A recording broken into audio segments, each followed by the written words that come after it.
You've seen her? Yes. She has fetal alcohol syndrome. What if this baby has it too? Well, I called the FAS counselor. And she said in families where a child already has FAS, the chances of a sibling having it go up dramatically. Please don't tell anyone about this. Don't tell anyone about Lily. I'm sorry, but we're officers of the law. Can't give this information to the court. The story began with a fierce courtroom debate. The defendant was Jennifer, a woman 12 weeks pregnant. The plaintiff was her unborn fetus. Prosecutor Bradshaw argued that Jennifer's drinking was endangering the fetus's life.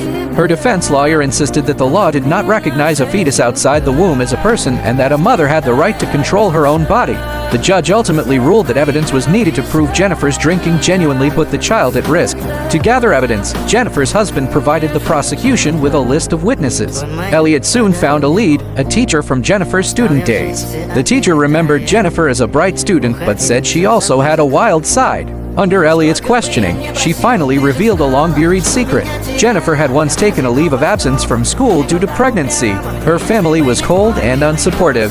She had no choice but to place the newborn infant for adoption. Following that lead, detectives found Jennifer's daughter, Lily, at the adoption agency. The girl was 17, but her intellectual development was delayed and her motor coordination was poor. Her adoptive parents confirmed that Lily had been diagnosed with fetal alcohol syndrome at age 3. Caused by her birth mother's drinking during pregnancy. Olivia told Jennifer about Lily. The woman collapsed. She had never imagined that the mistake she made as a young woman would cause her daughter a lifetime of suffering. Even more damningly, the medical consultant noted that if the first child had fetal alcohol syndrome, the risk for a second child would rise sharply. Based on this devastating new evidence, the judge ruled that Jennifer's unborn child was at risk of derivative neglect. She was ordered to abstain from alcohol for the duration of her pregnancy and to begin outpatient treatment within 24 hours. That night, Olivia visited Jennifer out of sympathy and found alcohol in her glass. She had no choice.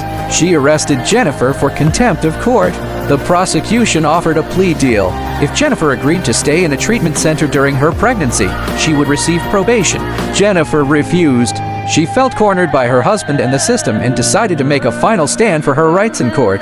The final trial came. The defense warned the jury that once the state set a precedent for monitoring pregnant women, all women's freedoms would be at risk. The prosecutor presented Lily, disabled, as silent evidence, asking whether a child's right to be born healthy wasn't worth protecting. The jury ultimately found Jennifer not guilty of contempt. She won the case, but lost trust. The judge warned that the family court's abstinence order was still in effect, and any further violation would bring her back to court.